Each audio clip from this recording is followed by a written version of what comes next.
George, bakit parang kinakabahan ako? Yung ngiti mo parang may paiiyakin ka? Saad ni Shirley habang nakasakay kami sa elevator. Ngumiti ako sa kanya. Do I look like a villain to you? Kiniling nito ang ulo habang nakatingin sa akin. Your smile is so creepy. I mean, parang bad mood ka kanina. Sino ba yung tumawag at biglang nag-ibang mood mo? Di ka na mukhang bad mood pero mukha ka namang kontrabidang may aapihin. Walang prenong saad nito. That's what I like about her. Honest siya sa kung ano nakikita niya sa akin. Well, I don't mind being a villain today. I just need to release some toxic energy. Akong kinakabahan si George eh. Para may kakaiba sa'yo. Sino ba kasing nasa ibaba? Nginitian ko lamang siya sa kabila ng mga sinabi niya, kaya lalo tong nagtaka sa akin. Kitang-kitang pagdududa sa mga mata niya, pero di ko na yun pinansin. Nang makarating kami ng ground floor, nilagay ko sa bulsa ng trouser pants ko. I made a straight face bago ko kalmadong humakbang papunta sa may reception area, pero napadakong tingin namin ni Shirley sa malakas na boses na nagsasalita.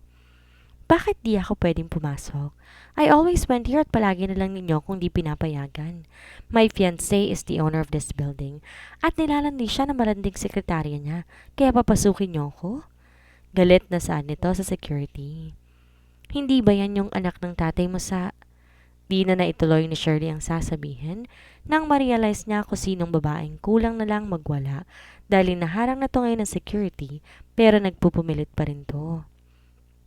Kasama ko siya na mahuli ko ang ama ko kaya siguro nakilala rin niya ang babaeng nag-ieskandalo ngayon. Hindi ba siya nahihiya sa ginagawa niya? She is making a scene here or sadyang sanay lang siya sa eskandalo kaya wala na siyang pakialam. Nagbumukha siyang kawawang attention seeker sa ginagawa niya. Ganitong anak ang pinagpalit sa amin ni Grace? What a downgrade. Ma'am, hindi po talaga pwede. Kami pong mapapagalitan kapag pinayagan namin umakyat ka sa taas. Pasensya na po. Mahinahong sagot dito ng security guard nang sinisigaw-sigawan to ng kaharap. Nakatayo lang ako kalayuan sa pwesto nila pero rinig kong usapan nila. Napatingin na rin sa akin ng security guard pero tinanguan ko lang siya. No, I want to see that woman. How could she do that to me? Winston is mine? Nagwawalang saan nito kaya humakbang na ako papalapit sa kanya bago pa man siya tuluyang gumawa ng mas malaking eksena. Nangangati ang kamay kong hablutin ang buhok niya. Kaya nga nilagay ko yun sa bulsa ko para di ako magkamali. I think you should ask first if no one knows him before you claim someone as your own. Saad ko na makalapit ako sa kanya. Marahas na napalingon to sa akin at mabilis tinaas ang kamay para sana sabunutan ako. Pero agad siyang nahawakan ng dalawang sikyo na kumakausap sa kanya kanina para pigilan. Let me go! Kakalbuin kong malanding babaeng yan? Nagwawalang saad nito at pinipilit pa na lumapit sa akin. I promised myself I would not start a physical fight, pero kapag sinimulan niya, hindi pwedeng hindi ako gaganti. Maraming napapatingin sa gawin namin dahil sa lakas ng boses niya. Merong iba humahaba talagang leeg makita lang kung ano nangyayari. Siguro nagtataka sila kung sino ang kaharap ko. They know me, and this is the first time that happened na may sumugod sa akin. You really came here to make a scene, huh? Panunuyang saad ko sa kanya. Bakit? Natatakot ka bang malaman nilang totoo? Tumingin to sa paligid. Everyone! Agaw atensyon nito sa lahat kaya maraming napatingin sa kanya. This woman! Turo nito sa akin. Malandi siya. Nilandi niyang boss niyo ang fiancé ko? Malakas ang boses na saad nito. Maraming napatingin sa akin at nagsimula ang bulong-bulungan pero walang pakialam na nakatingin lang ako kay Isa. I pity you. Masyado kang desperada. Kahit alam mong ayaw sa'yo, pilit mo pa rin pinagsisiksikan ng sarili mo. Sardinas ka ba? Nandilisik ang mga matang nakatingin to sa akin, pero hindi ako masisindak sa kanya. Nag-e-enjoy pa nga akong panoorin siyang galit na galit at gustong magwala, pero wala naman siyang magawa. Shut up! Sigaw nito sa akin. Malandi ka? Mga agaw. Masyado masakit sa tenga mga sigaw niya. Di ba siya marunong magsalita na mahinahon?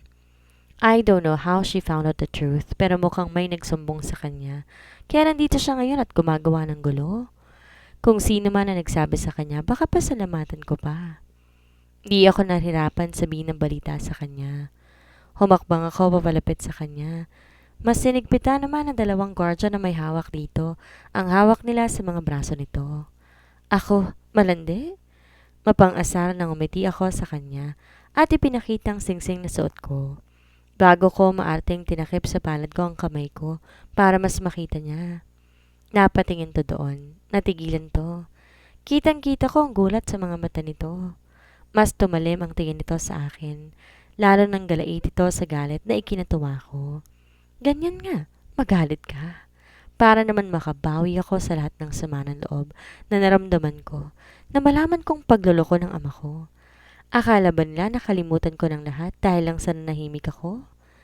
Isa siguro sa mga ugali kong hindi marunong makalimot ng mga may kasalanan sa akin. Ako ang tipo ng tao na hindi umaasa sa karma. Ako mismo ang gumagawa ng karma sa mga taong may atraso sa akin. It's true. Naiiyak na tanong nito. Kasal na kayo? Ngumiti ako na mas malaki pa sa kanya bago mapang-asar na tumango. Di naman ako bully pero this time wala na akong pakialam kung nasasaktan ko siya. They are not even sorry about what happened to our family. Proud pa nga siyang ipagmayabang sa akin na nasa kanila ng tatay ko. Sa kanila na si Papa, pero sa akin si Winston. Yes, he is not your fiancé. He is my husband. Sad ko sa pagmumukha niya. May mga narinig akong pagsinghap sa paligid ko dahil sa sinabi ko. Mas lalo lumakas ang bulungan. Kung kanina akong masama sa paningin ng mga nanonood sa amin, ngayon sa kanya na. He is not yours. He is mine. Dagdag ko pa. Mang-aagaw ka. Galit na galit ito. Namumula na ang mukha nito sa galit habang kulang na lang lumabas sa mga litid niya sa leeg. Wala akong inagaw sa'yo. I am not like your mother. Mapanoy ang saad ko. He has never been yours. Stop being delusional. He is my fiancé. Giit nito. Was. Pagtatama ko. Pero hindi naman siya pumayag pakasalan ka. Kaya wag kang umakto na para bang may karapatan ka. Stop coming here and making a scene. Hindi ka ba nahihiya? O normal na lang sa inyong mag-ina ang pagiging walang hiya? Gusto mo ba talagang pinag-uusapan ng mga tao? Sigurado ko kakalat sa buong building ang nangyari ngayon. Sa unang beses na hindi siya paniyagang pumasok, dapat di na siya bumalik pa. Where is her pride? Gusto ba talaga niyang mahiya ng paulit-ulit? Kung yun ang gusto niya, pagbibigyan ko siya. Bakit ako mahihiya? Inagaw mong lalaking dapat pakakasalan ko. Inakit mo siya. Pag-ako sa nito sa akin? Parang maiiyak na to sa galit. How about you? Mukhang di siya naakit sa'yo, kaya nagwawala ka ngayon. Pang-aasar na saad ko, ikinapi ko naman ito. Baka walan niyo ako. Pagpapamiglas nito sa mga security. Kakalbuhin ko ang babaeng yan? Tumaas ang kilay ko habang mapang-asar ng umiti sa kanya. Kung wala lang siguro ako sa trabaho ko ngayon, kanina pa siya humahalik sa semento. Kaya swerte siya na nasa trabaho lang talaga ako. So I will not involve myself in any physical fight as long as I can. Subukan niyang sugurin ako sa labas. Ipapakita ko sa kanyang hinahanap niya. Hindi ko siya uurungan. That woman will be banned in this building from now on. Throw her out. Kapag nagpumilit, ipadampot ninyo sa polis. Utos ko sa mga guards na nakahawak sa kanya. Yes, ma'am. Bumaling ang mga gwardya sa babaeng hawak nila pero ayaw nitong makinig. You can't do this to me. Isusumbong kita kay daddy. Let me go. Pagwala nito habang kinakaladkad siya ng mga guards palabas. You bitch. We're not yet done. Sigaw nito mula sa labas. Napatingin ako sa mga taong nakatingin sa amin. Alam ko kakalat na ang tungkol sa amin ni Winston dahil ako mismo nagsabi nun sa harap ni Isa at marami nakakarinig. Napapansin kong parang ako rin palagi ang bumabali sa mga sinabi ko. Mula na ikasal ako, di ko na napapanindigan ang mga sinasabi ko. Una, hindi ako magpapakasal. Pangalawa, Hindi kami magsisiping na dalawa. Pangatlo, hindi namin ipapangalandakan ang tungkol sa kasal namin. Sana wala nang susunod pa. The drama is over. You can go back to work now, saad ko. Nagmamadaling nagsipulasa ng mga nakikiusyoso. Napatingin ako kay Shirley na tila na estatwa ngayon sa kinatatayuan niya. Totoo? Kasal ka na? At kay Sir Winston? Gulat na tanong nito. Medyo nakanganga pa ito habang nakatingin sa akin. I smiled at her and then flipped my hair. Don't you trust this face? Tanong ko sa kanya habang ang likod na isang kamay ko nasa ilalim ng baba ko para ipakita sa kanya ang mukha ko. Asar na tiningnan ako nito. Madami kang utang na kwento sa aking bruha ka. Sabi ko na may naamoy akong kakaiba eh. Tatanggi mo pa? I will tell you everything next time. Saad ko at tumakbang papunta sa elevator. Wife! Sabay kaming napatingin ni Shirley at nakita namin ang boss namin na nagmamadaling bumaba ng elevator at lumapit sa akin. Are you okay? Nag-aalalang tanong nito at chinek pa ako kung wala akong galos. Did she hurt you? May masakit ba sa'yo? I am okay. Para itong police sa movie. Kung kailan tapos na ang barilan, saka lang darating. How about a lawyer? Do you need one? What for? Ah, hindi mo ba binugbog? Walang pisikalang naganap? Tanong nito. I laughed in disbelief at him. Humakbang ako papasok sa VIP elevator kung saan mga executives lang nakakasakay. Napatingin ako sa kanya na nag-aalalang nakatingin sa akin. I did not hurt her physically, and you're worried about her? Di ko napigilang saad. Mabilis na umiling ito. No, I'm worried na baka nasobrahan mo sa bugbog at kasuhan ka, kaya ihanda ko ng abogado kung sakali. Hindi makapaniwalang napatingin ako sa kanya. Do I look like a war freak to you? Kahit nangangati ang kamay ko, hindi ko ngayon sinaktan. No, pero kapag may umaaway sa'yo, alam kong hindi ka papatalo. Saka, okay lang makabangas ka ng iba. Wag lang ikaw masaktan. I can hire 10 lawyers for you. Saad nito at hinapit ako sa bewang. Parang sinabi mo na rin na kaya mo ko ilabas sa kulungan. Asar na saad ko sa kanya na ikinatawa nito. Ang ibig kong sabihin, hindi ka pwedeng makulong unless it's inside our bedroom. May pilyong ite sa mga labi nito. Umirap ako sa sinabi niya, pero napangiti na rin ako. I am okay.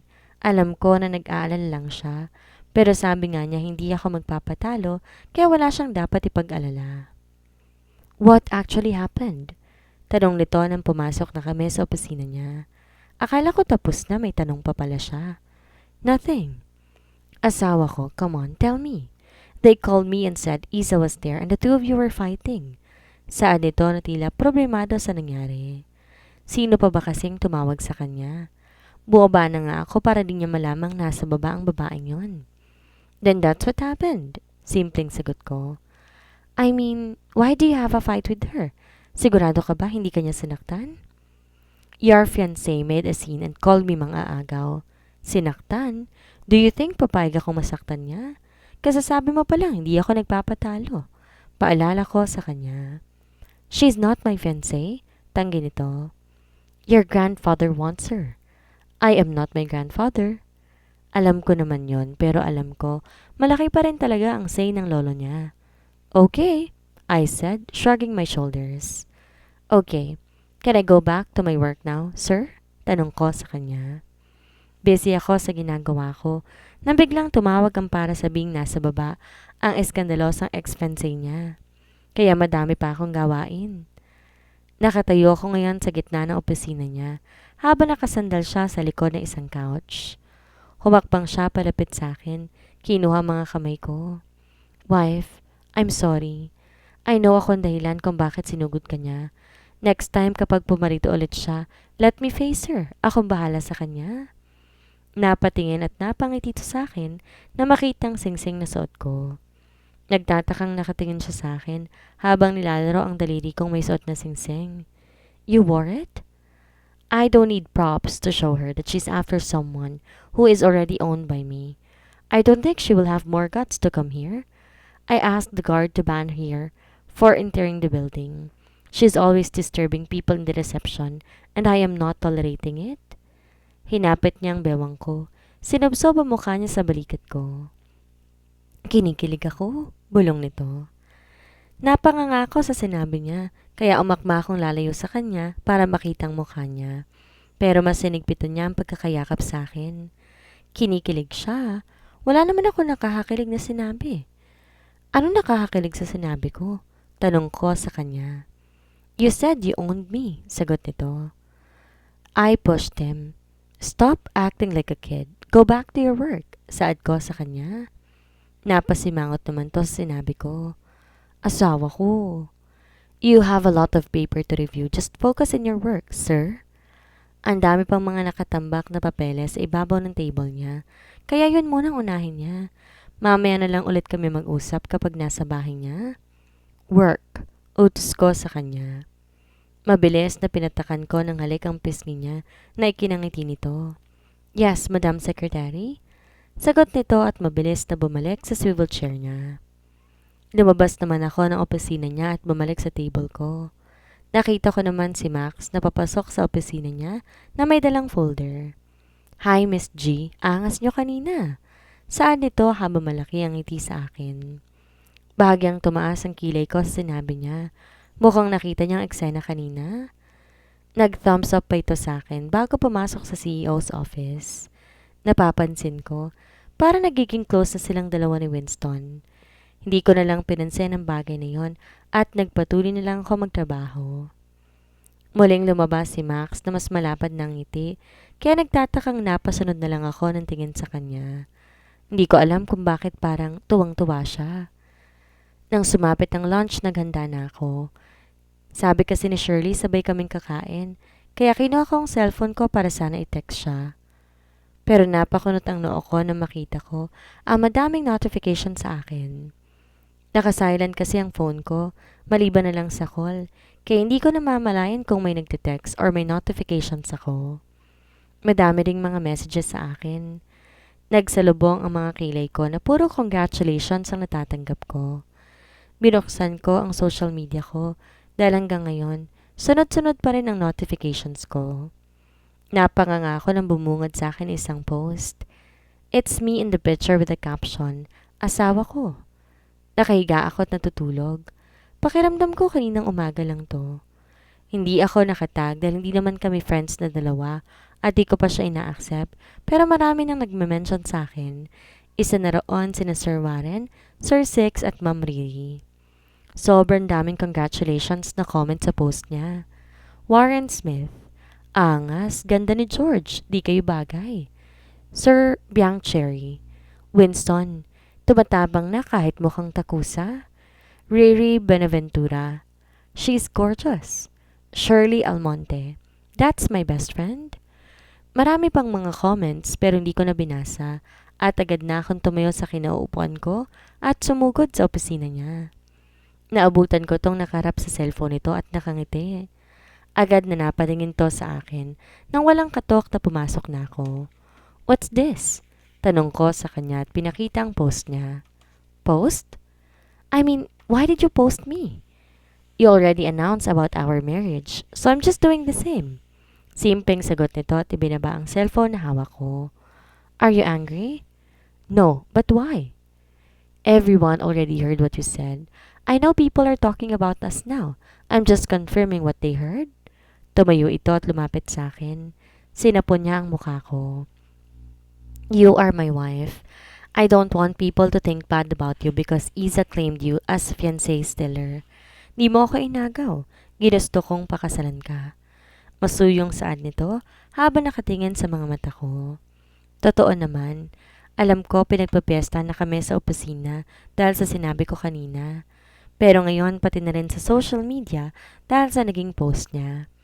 Pero siguro mas mabuti na talagang malaman ng lahat. Malalaman at malalaman din naman nila. Kaya mas mabuti ngayon pa lang. Alam na nila para hindi na kami mahirapang itago pa. He did it to protect me. Pero inago naman talaga kita. I found out that you are her fiancé. Kaya sinabi ko magpakasal na tayo. Pag-amin ko sa kanya. Dahil yun naman talaga ang totoo.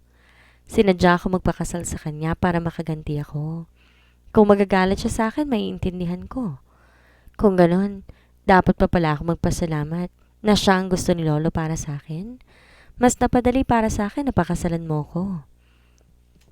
Saan nito na parang hindi dinadamdam ang sinabi ko? Parang wala siyang pakialam kahit inamin ko na sa kanyang totoong dahilan kung bakit ako pumayag magpakasal sa kanya. I used you. I am using you now. I don't care. Use me as much as you want. My money, my name, my connections, everything. But don't forget to use my body too. May pilong itis sa mga labi nito at mabilis sinalikan ng tungki ng ilong ko. Napatitig ako sa kanya. Akala ko magagalit siya kapag nalaman niyang totoo. Guilty ako pero hindi ko inaasahan na okay lang sa kanya. Why? Hindi ko alam kung bakit pumapayag siyang gamitin ko siya. Are you sure you're not angry? Yes.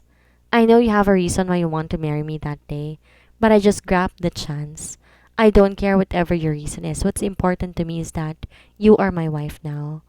I have forever to make you fall in love with me. Sagot nito at nginitian ako. I looked at him. If he keeps being like this, it will not be hard for me to fall in love with him. I tiptoed and gave him a kiss, and when I was about to let his lips go, he grabbed my nape and deepened the kiss. How about a quickie before lunch? Mahinang saad nito habang hinahalik-halikan ang labi ko. We are in the office. Paalala ko sa kanya, pero pilyong ngumiti lamang siya sa akin. Isn't it more exciting?